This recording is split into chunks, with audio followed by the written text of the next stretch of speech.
Shri Krishna Chaitanya Prabhu Nityananda Shri Advaita Gadadhara Shivasadi Gaura Bhakta Vrinda Hare Krishna Krishna Krishna, Krishna Hare Hare Hare Rama Rama Hare Hare Hare Krishna. So welcome you all. So we usually starting any of the lectures like in the Krishna Katha, we sing the Jai Radha Madhav. That is a very popular bhajan where we try to like the remembering the all the different uh, like Vrindavan, Yashoda Mata, Radha, Sakhi, everyone is covered in that prayers. So we are asking for the blessings. So before going to the Katha, so we will have and the remembrance to everyone. So and after that, when we did this prayer, Om Agyana Timrandasya, that's the one of the translations I will read. I was born in the darkest ignorance, and my spiritual master open my eyes with the torch of knowledge, and I offer my respectful obeisance unto him. So this is my for the first prayer is goes to my teachers, my guru, like all the parampara, all the teachers. I have to give my obeisance because they are the one who open my eyes with the torch of knowledge. So similarly, the after that one, and then I will go to all the Goswamis, and I'm going to pray to them, and then I will go to the Krishna and Radha, that who are the source of everything. So I'm giving the obeisance. So this is the etiquette and the process in our katha process. Whenever we hear this one, we have to give obeisance to them because this knowledge is coming from our parampara, gurus, sadhu, and shastra. So we need to remember them first. So, and these are very simple prayers. After each prayers, there is a translation. So you can read all of them. And then you will come to know that our parampara is from our Guru and Goswamis and so forth, and Chaitanya Mahaprabhu. And then finally it will go to our Lord Sri Krishna and Radharani. Okay. So now today we will start from we already started the chapter 3. So let's go to chapter 3. So as a summary, because last week we have some one new audience, so we gave some recap of the Bhagavad Gita. What is the importance of Bhagavad Gita? Why we should read Bhagavad Gita? And what are the messages we are getting from the Bhagavad Gita? So the importance is very simple advantage. The importance of listening the Bhagavad Gita is because Krishna is giving the instruction to the Arjuna, and Arjuna is having the challenges in the battlefield. It was not the first war he was fighting, but he has the challenges. The challenges is attached to his own relatives. So all the material world, like right now, we are sitting in our house and we have so many different entities which we are maybe dependent on them or they are dependent upon us. So when we start seeing that kind of thing, what will happen is we will attach to that. So then we will start seeing that, oh, he was so good person, that person. So, but all this material world is attached to the bodily concept. And I ask, I think one question is, what is permanent? And as if we don't know the complete knowledge of the Bhagavad Gita, we usually say, my family is my permanent thing. My husband is my permanent. The husband says, my wife is very permanent. And everyone is attached to the bodily concept and this material world. So this material world is consist of all the elements which is we are seeing, and all of them are temporary. And we can say that, okay, no, it's not temporary because it was there. My grandfather was there. This is there. Everything is there.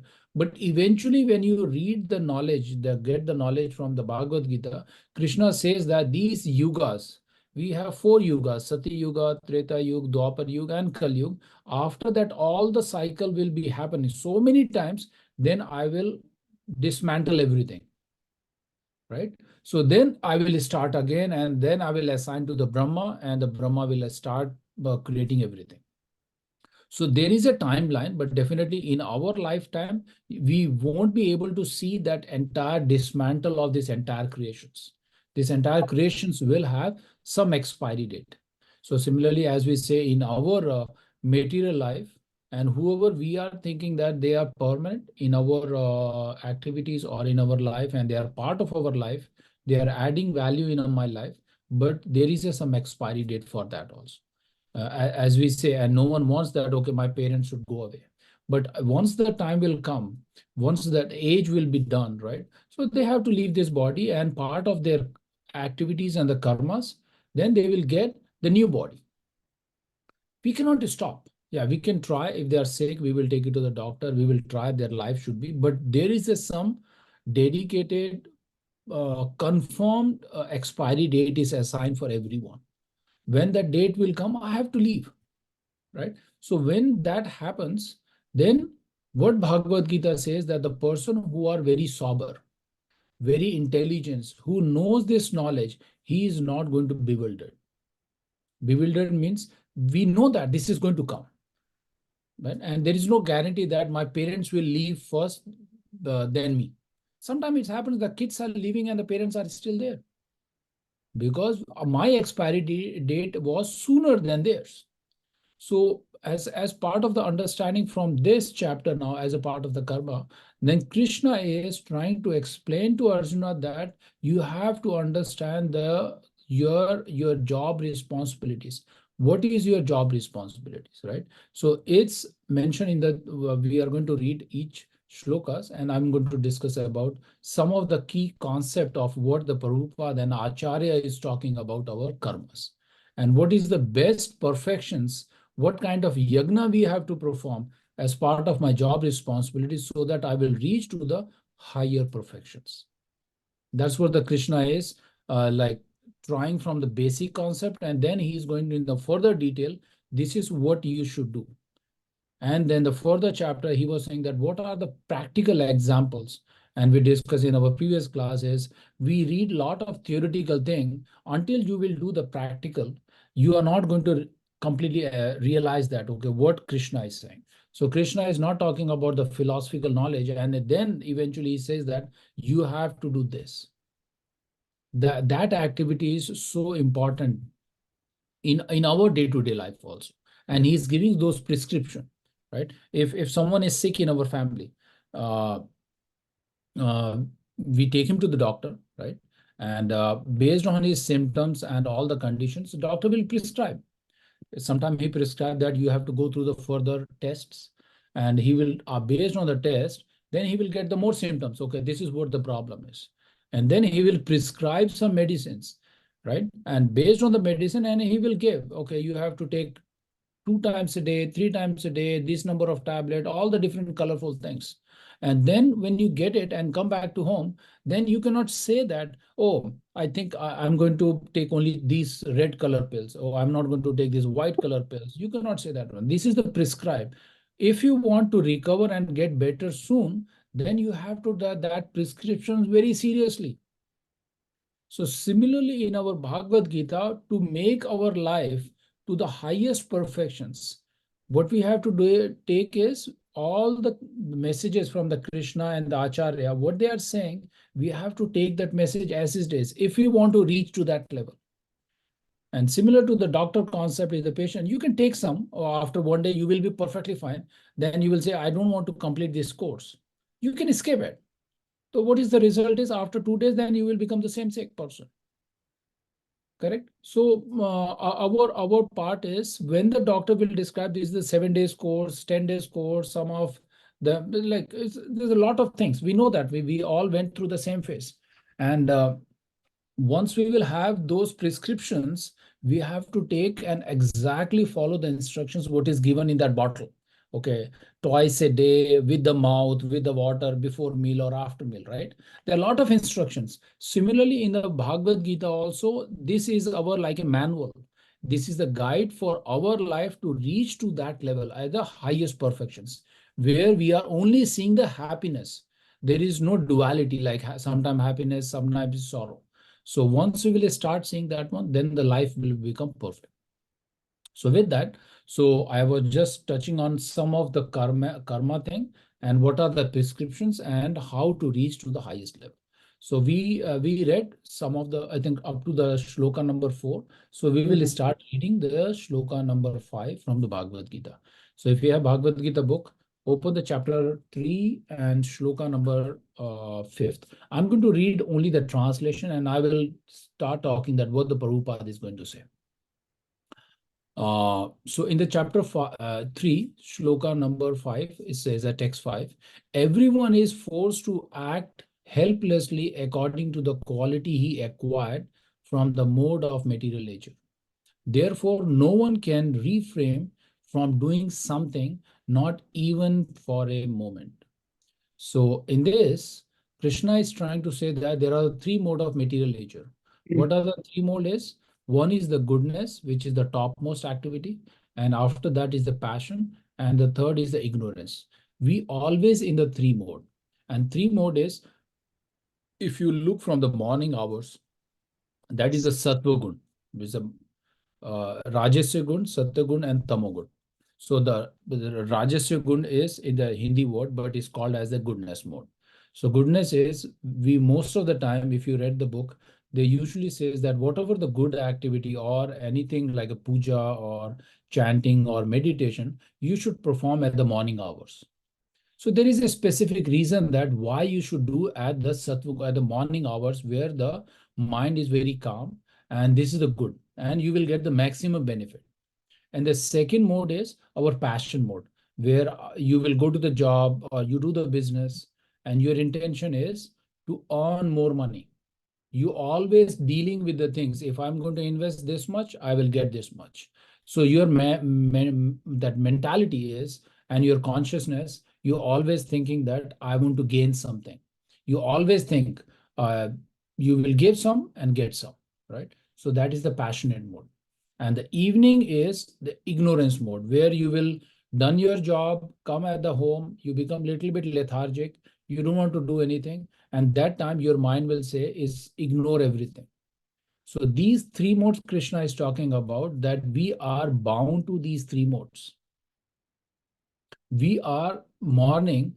If we don't do the morning activities very properly, then all the three modes, other modes like a passion and ignorance, won't be successful also.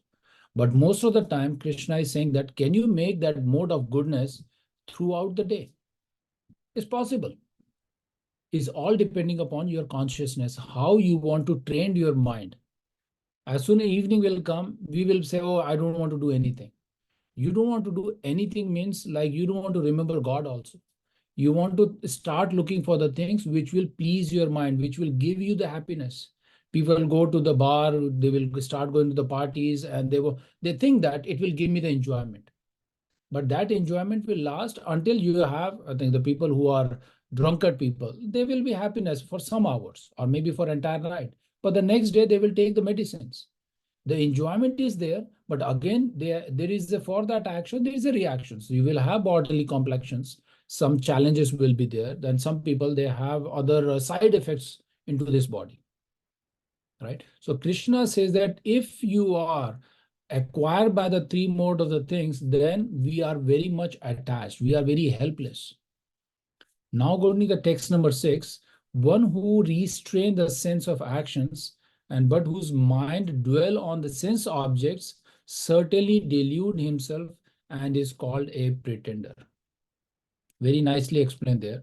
And let's go to the shloka numbers, text 7. On the other hand, if a sincere person try to control the active senses by mind and begin the karma yoga in Krishna consciousness without attachment, he is by far superior. It's very clearly mentioned. These are the Krishna's own words. Krishna is saying that the person who is control his active senses. What are our senses? Whenever we will see something, we want that one. Whenever we smell something, we want to eat that one. Whatever we hear, without knowing that the knowledge is coming from where, we start trying to, oh, this is the good. Sometimes it could be some verbiage, it could be some sound, it could be some music. It's so attractive. So all our five senses, we need to control and engage that mind in our karma yoga, in the practice of Krishna consciousness without attachments. So this is very important word is without attachments. Whenever we perform any activity, most of the time, I would say the 99%, we attach to that. If I do something for someone, I'm always expecting that, okay, I will get the return. These are the things. Our mind is attached. If I do something for my kids also nowadays, and in the past, if I do something, there is some tinge of expectations is there. Maybe I'm not expecting that, okay, he's going to earn and big man and then he will earn money and give it to me. Like in the past, I think that's what the thing is. Our generation, we are not expecting, but still there is some tinge of attachments is there with my kids or other people or whoever I'm helping. So here, as part of the karma yoga, which is practiced in the Krishna consciousness, our mind has to be controlled first. And whatever the activity I'm going to perform, I should not be attached. So once we will keep bringing that practice, right, then all my three mode, what mentioned in the shloka number 5, all the three modes, I'm going beyond that three mode now. That beyond the three mode is the pure sattva gun, which is the pure goodness. Now I'm not attached. I'm not bewildered. I won't be impacted. My senses are fully controlled. I don't care kind of concept, right? And if you don't get it, you try your best. And if you didn't get it, then you will be saying, that's fine. That was my part of the karma. Krishna has a better plan for me. Maybe I'm not getting this, but I'm going to get the better one. Maybe I'm not getting tomorrow. Maybe I'm going to getting next week. So you have very firm faith on that one, and you will be very peace. Is it easy? Any thoughts? Is easy to control like this? Oh, Prabhuji, yeah, what you're saying makes sense, but when the situation come to me, then no. This is not the thing is. This is Yeah. not my cup of tea, right? So then our mind will say, no, yeah. So while hearing in Hindi word is, सुनने में तो बड़ा अच्छा लग रहा है, हाँ, बहुत मन अच्छा लगा, बस बल शांत हो गया. When we put into that situation, everything we forgot our knowledge. Oh, what yeah, I heard. No, this is not happening. My senses are all like dismantled everywhere. So whatever the 1 hour we are hearing and is making my mind is very peace and look like I can control, then how I can make my mind the same way for next 23 hours? What I should do? That's the highest perfections. How I can reach that one. So that's will come with the practice. That's where the sadhana will be there, where we are going to read about the bhakti yoga. Right now, we are talking about the karma yoga, jnana yoga, or buddhi yoga, all the things. But on top of that is the bhakti yoga, where we are start implementing these things in our day-to-day activities. And that is nothing but reading the Shastras and practice, as mentioned in the Bhagavad Gita, is we have to chant. This is Kali Yuga. To controlling our mind is, yeah, you can do meditation. It will help for a couple of hours, but that again is temporary because that is not the prescribed duty in this Kali Yuga. Meditation people were doing in the Satya Yuga because they have hundreds and thousands and 100,000 years of age, and they will spend for a couple of thousands and do the meditations, and they please the Lord. And the Lord will appear and they will, okay, what do you want? Tell me now. So they will be happy. In Treta Yuga is prescribed as a Havan and Yagna thing, where you will do the Yagna for Vishnu, where uh, all the Narayan, all the Yagnas you will performing in Treta Yuga. In Dwapar Yuga is prescribed as all the elaborated deity service, where you are doing the sacrifice and the deity service very elaborately in the Dwapar Yuga. But the Kali Yuga is prescribed is Nam Sankirtan. We have to chant the name to bring our mind to be in the control way. We have to chant. We have to read Krishna Katha. We have to hear from the different people who are already practicing these things, right? We are doing the same thing. We all are reading together and helping each other so that when we read about the Katha, we are reading the instructions of the Krishna, it's make our life much better, right? And text number 8, it says that perform your prescribed duty for doing is better than not working. One cannot even maintain one's physical body without work. So again, this prescribed duty is for the Krishna, for the Arjuna, as the Krishna is mentioning, and which is much better than not doing anything, right? So as part of the our activities, there are prescribed duties, right? For each our like we know that Arjuna is Kshatriya. What is his duty? His duty is to protect the country. If there is something adharma is there, he is going to go and resolve it. If it is needed, he will fight and he will kill. And that's his job of the Kshatriyas. Brahmanas' duties is intellectual people. They are guiding. They are mostly like a minister in the government, where the Brahmanas, they will instruct the kings. They are more intellectual people. They are well versed with the Shastras. They know what is the prescribed for the different people and they give the solution. Those are intellectual Brahmanas. And other is Vaishyas, who are like a business people. They do the business and they hire the Shudras.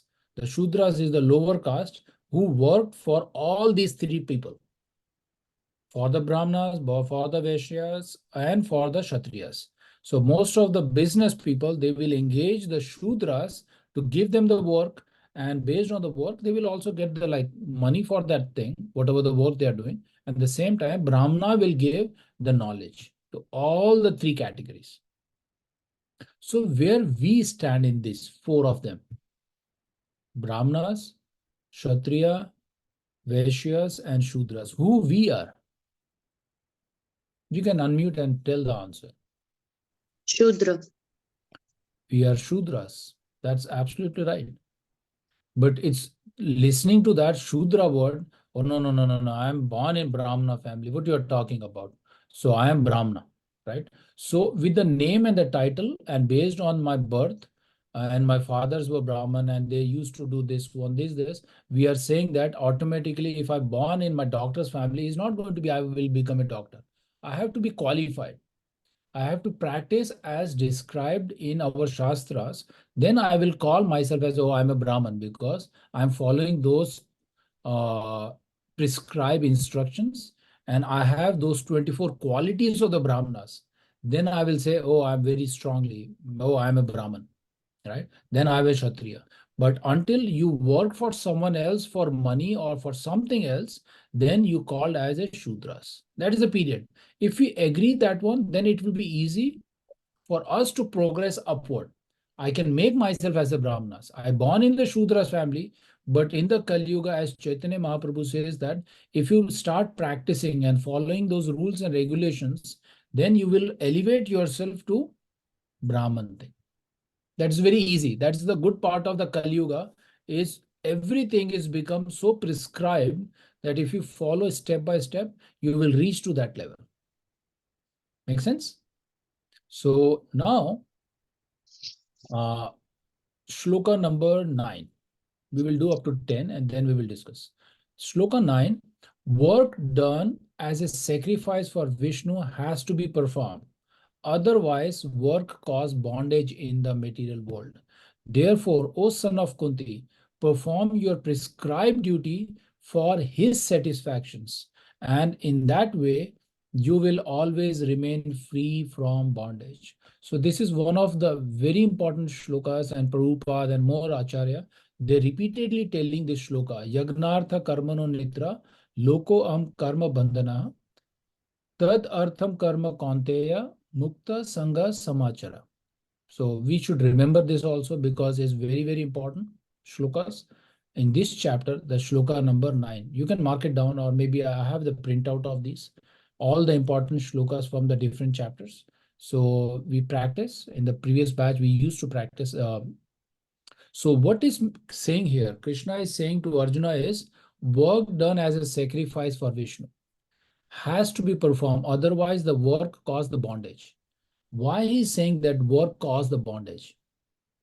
Because if you do the work, you earn something, and then you are not sacrificed, you are not doing the yagnas for thinking that, okay, this is for whatever the I get that thing, I have to give it back to as a sacrifice to the Vishnus, right? If you don't do this one in this material world, and that whatever the work I am going to do now, then you will get the good karma or the bad karma. So now you do the work and you earn the money, and that money you are going to utilize for your sense gratification. Okay, today is Saturday or yesterday was Friday, we have a small party, Saturday will be more big party. So now you are working, but at the same time you are in this material world, you want to enjoy that one.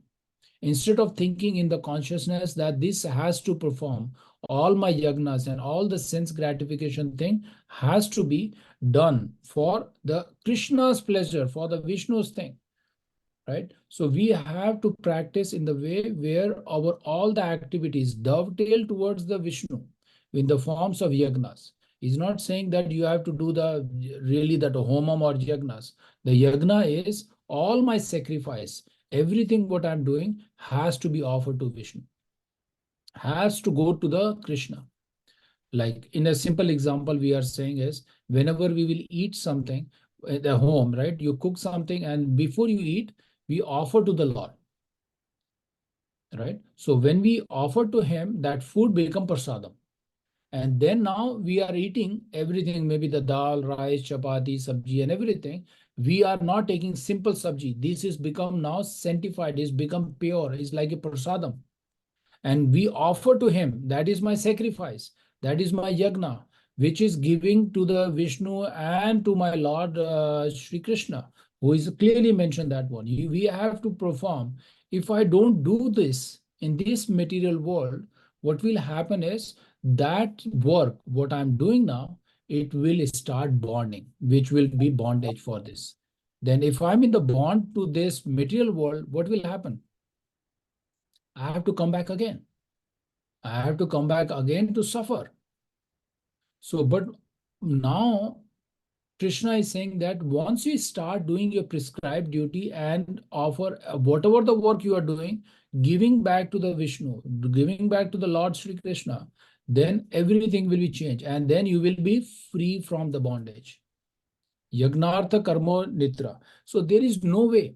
If we want to go to the higher perfections, then we have to start learning this practice, the practical way, what I should do, right? So whenever we chant also, when we, that morning, when we do the chanting and all the Hare Krishna, Krishna Krishna, Hare Hare, Hare Ram, Ram Ram, Hare Hare.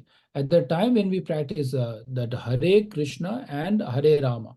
So there are these syllables, Hare Krishna and the Ramas. And we are keep on chanting that name and we are asking him, Krishna, please engage me onto your service. Begging him, we want to beg him that we are suffering in this material world. This is Kali Yuga, right? So, and asking him to engage into a service. That engagement is nothing but going to the higher stage, getting more perfectly. So in the initial stage, when we do these activities, all the sacrifice, we do mistakes also, right? It's not going to be perfect. And as you know that if some guest is at home, you try your best. At the end of the day, when he leave, the guest says, oh, I'm not happy with this. It's possible. When he leave that house and they say, okay, next time I will come, can you make sure that my this is perfect, my food is this, right? And depending upon the guest also, if it's a very senior person is coming or your parents or someone, if at the time he say, oh, I'm not happy with this, then what you will do the next time when he will come, you will make sure that that mistake won't happen again. Right? Similarly, in our bhakti practice also, in the neophytes, in the beginning, the beginner, Krishna knows that, our Guru knows that I am going to do the mistake. But he is not saying, okay, if you are doing the mistake, okay, get away, you cannot do it.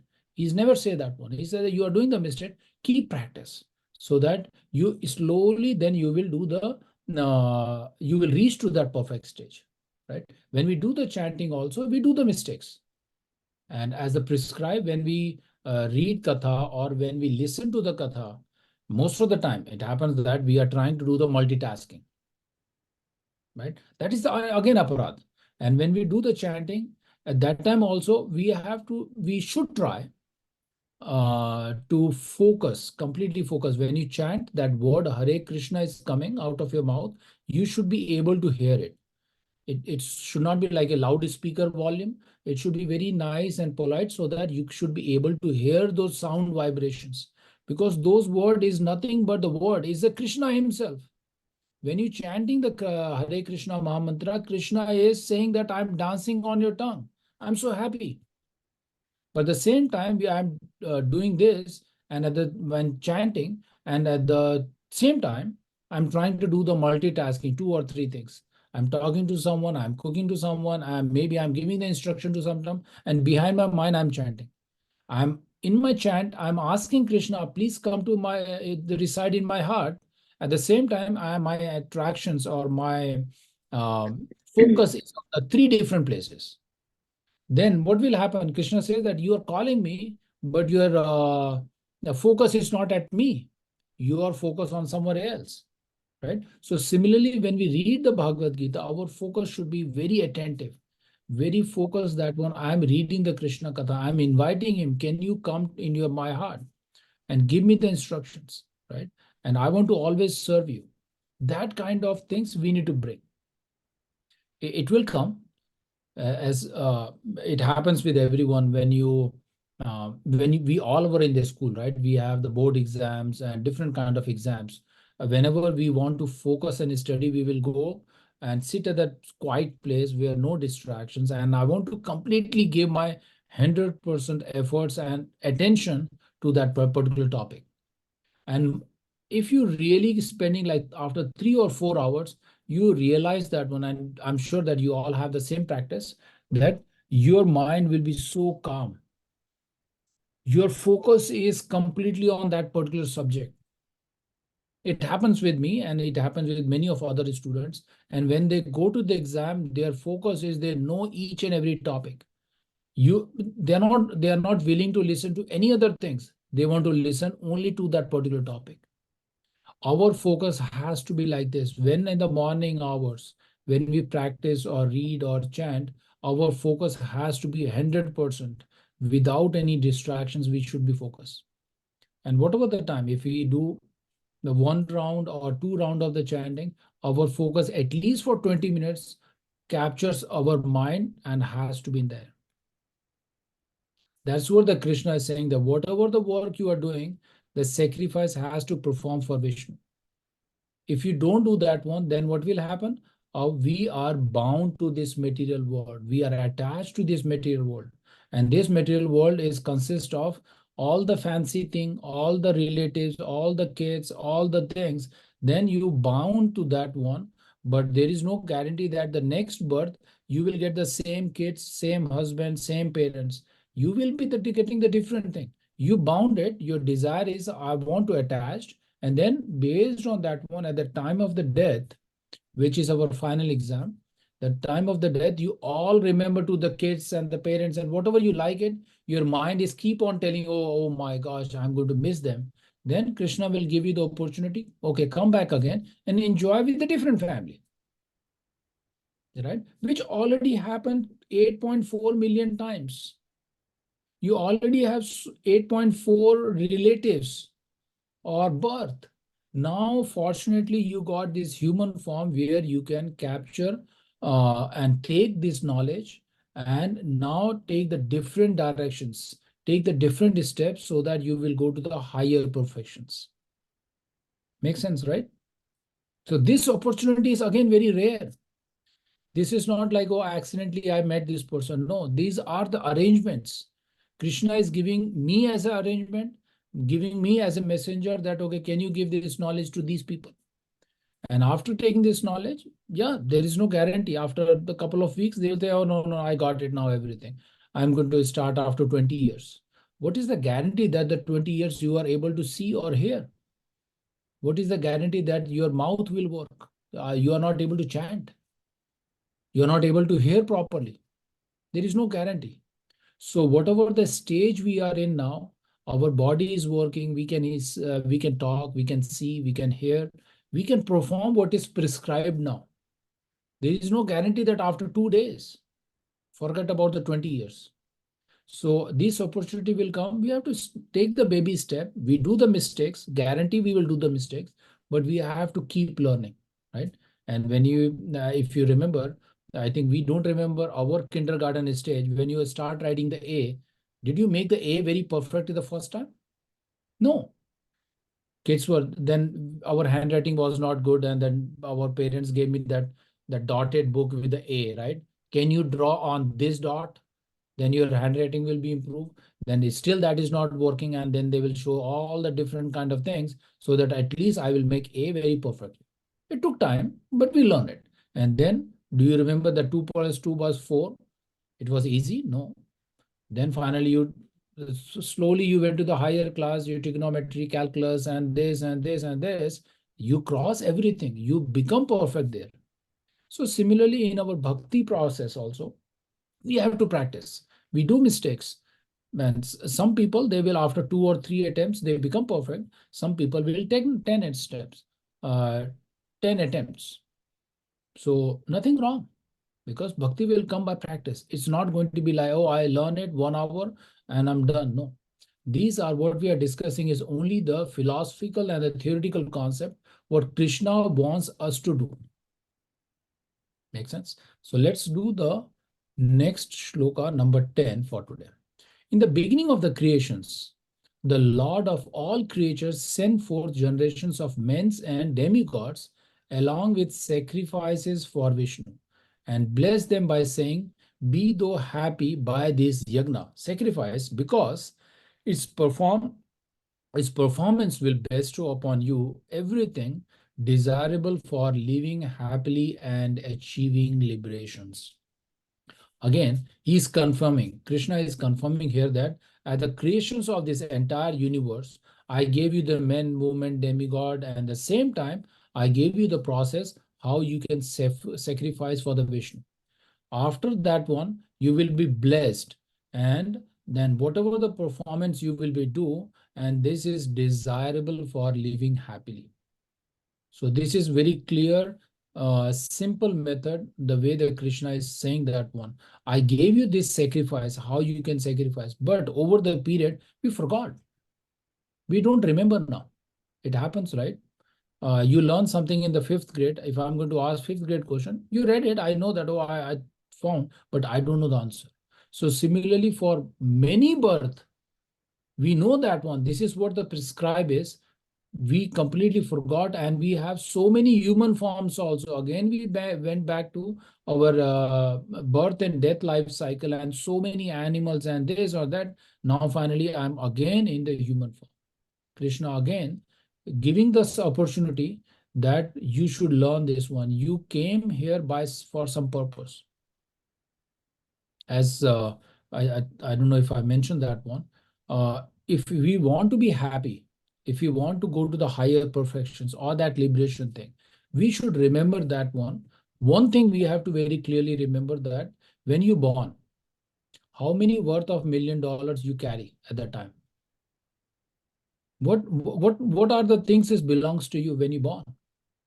Nothing. Nothing. You see, is there any person in this world? It doesn't matter in the human or bird or animal. Do they have anything? No. No, No. right? And at the time of the death, are you going to take anything? No. No. So from the day one to the end of the day, we should remember that whatever is there is belongs to him. It's not mine. First thing, everything belongs to Krishna. First. Second, right? And in the second stage, our understanding should be whatever we got it right now.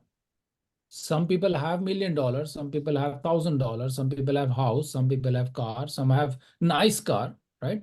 Everything, whatever we have, is based on our pious activity, what I performed, and there is some specific purpose Krishna gave that thing to you. It's not like accidentally happened that I born in multimillionaire family. There is a specific purpose Krishna gave you that. First thing, concept, everything belongs to him. Second, whatever I have right now, I know that it belongs to him, but we are not going to accept that, oh, it belongs to him. We say, no, it's mine. My house is mine, car is mine, bank balance is mine, my kids are mine, husband is mine, and husband is thinking the wife is mine. Everyone is I, me, and mine concept. We never think that, okay, it belongs to Krishna. In that, we have to start thinking that whatever I have right now, Krishna gave me because of some purpose. I have to utilize for his service. We never think that way, right? We never thought before this class, we never thought, oh, I have to utilize for him. That's what the sacrifice he's talking about in this. From last 4 shlokas, he's saying that I have to perform that one. He's not saying that give up everything and write a check and give it to someone else and go to the Himalayas, or that's not what he's mentioning. He's saying that whatever you have, build that consciousness that it belongs to him. Nothing is mine. We already agreed that when I born, I didn't have anything. Zero. I didn't have one single clothes also. Right? And I was and I came with not like laughing. I was crying. Yes, I see your hand. Yes. Yes, Mataji.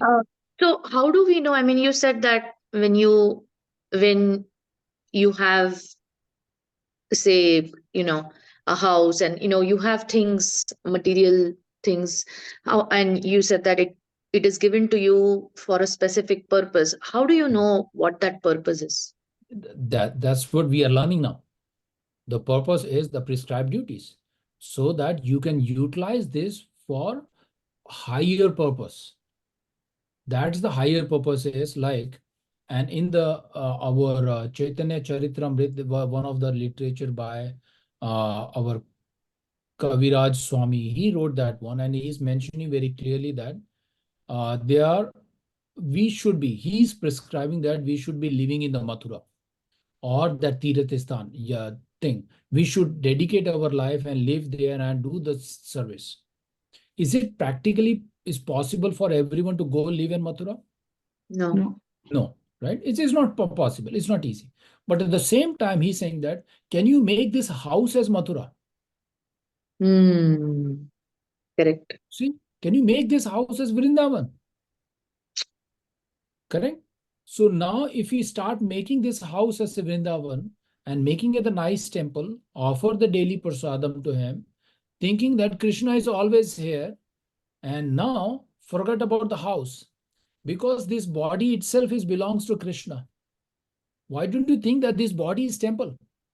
Paramatma is residing inside, right? Correct. When you start thinking, you have to change your consciousness. When you change that one, this body itself is a temple, Paramatma is residing inside. So how I will take care of this body? Because this is a temple, because Paramatma is there. And this body, and how I can utilize, what is the purpose of this body? So that I can serve other, I can serve Krishna, serve Vaishnavas, how I can feed, right? And now I'm using this house, we are fancy, we are sitting very idle, very nice, cozy, warm house. Right now, what we are using is this house, internet, laptop, everything. What we are used for the Krishna's preaching. During the COVID, we utilize everything so that we can spread this knowledge to other people. And people are suffering. People are having a lot of challenges. They lost their own loved ones. Some lost their kids. Some lost their father. Some mother. Close to 6 million people in the last 3 years, they lost their life. Yeah. And so many of us, we know that one. They are someone close one. My friend's parents passed away. Some of the close relative passed away. And if you go back to 4 years back, did anyone think or heard about the COVID? No one.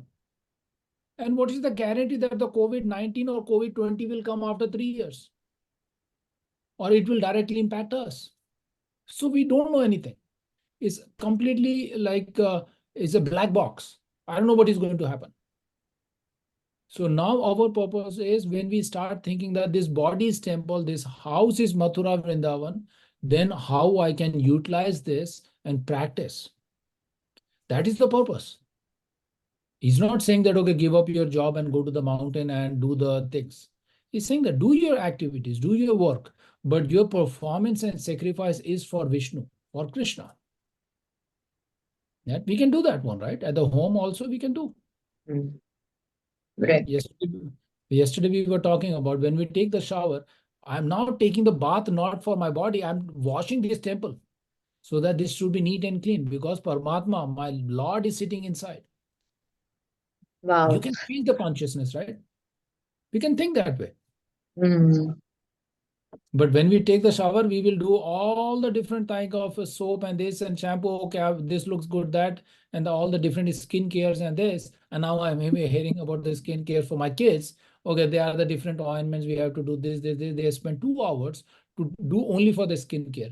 Now, if they will change their consciousness, I'm maintaining my skin so that this temple looks beautiful. Right now, they don't want to do, I want to do the skin cares because to show off to someone else. Instead, I'm preparing my body, maintaining my body, keep it is healthy because my Paramatma is there, so that I can use this body to please someone else. You see, there are I'm doing the same thing. I'm cleaning my Correct. body, doing all the things. Correct. My Correct. consciousness is different. You see, and Paramatma is listening. What is your real intention is? That is the part of the karma. That is the purpose. So we discuss the two things. One is everything belongs to him, Krishna, and the second, whatever I have is for some specific purpose. That is the thing is now we attached and learning the Bhagavad Gita. And the third is very dangerous. Anytime he will take away everything. Mm. We think this is mine, this belongs to my husband, this belongs to my thing, my car, this or that. But Krishna will make any beggar to king or king to beggar within second. So Yeah. whatever we think that is mine, it will take away within few seconds. We saw that one. Sometime Correct. hurricane will come, tornado will come. This all the different kind of COVID and things. It will take away our loved ones. So Correct. if that is the plan of Krishna, that you are not utilizing what he gave you for the specific purpose, then at any moment he will take away, which was not belongs to us. We all agree that when we born, we come empty-handed and we were crying. And he will bring to that same stage within no second. So now, so from that 3 points, what we learn is we need to try to understand, okay, as part of the karma, what I should do, what is my job responsibilities, right? And understanding the three modes, which we did, that mode of goodness, passion, and ignorance, and how I can make the goodness to be throughout the day. How I can change my concept, how I can make that goodness, whatever I'm doing at the morning thing, chanting, can I remember my Lord throughout my day? Can I remember before going to the bed? Can I remember him after I immediately I get up? Yes. Read Bhagavad Gita, do the chanting, serve Vaishnavas, read Prabhupada lectures. There are everything is available. And before going to the bed, I told you, right? Read one shloka, one page from the Bhagavad Gita. There is no guarantee that next day morning you will get up. At least you read, right? This is the as you ask, right? How I should know that there is a specific purpose. He gave you this body and health and everything. That's the purpose. That so that you can practice and give this knowledge to other. Like at the Jigna Mataji, I think you did the same. You invited your friend, right? So that's what our highest purpose is. We should be doing the same thing. Correct? So with that, I want to pause this recording thing. And